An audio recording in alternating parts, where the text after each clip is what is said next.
Furtună de emoții, nu mai doborât. Furtună de emoții, mai făcură de oprit. Hey! Ridică-te,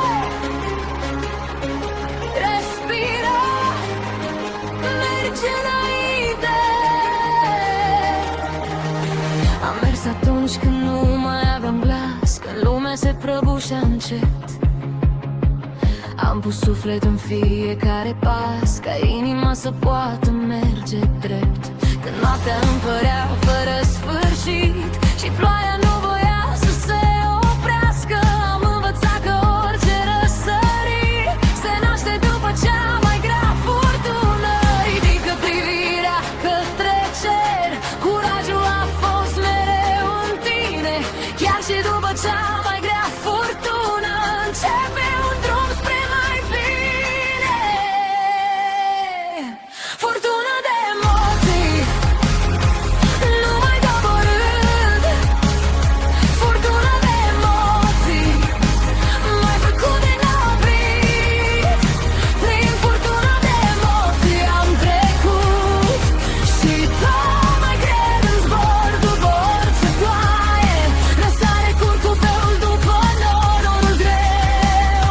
Furtună de emoții, încă zâmbesc.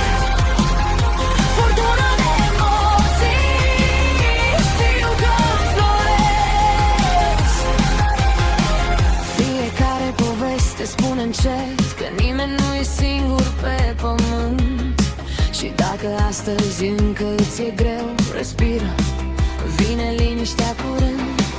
Fiecare lacrimă m-a învățat că orice rană poate vindeca, iar fiecare pas făcut cu speranță m-a adus mai aproape de inima mea. Poate furtuna reapare, dar nu mă mai opresc. Am învățat că după fiecare pas devin mai puternic decât ai fost ieri. După orice ploaie răsare curcubeu, după orice furtună răsare soarele. Nu uita,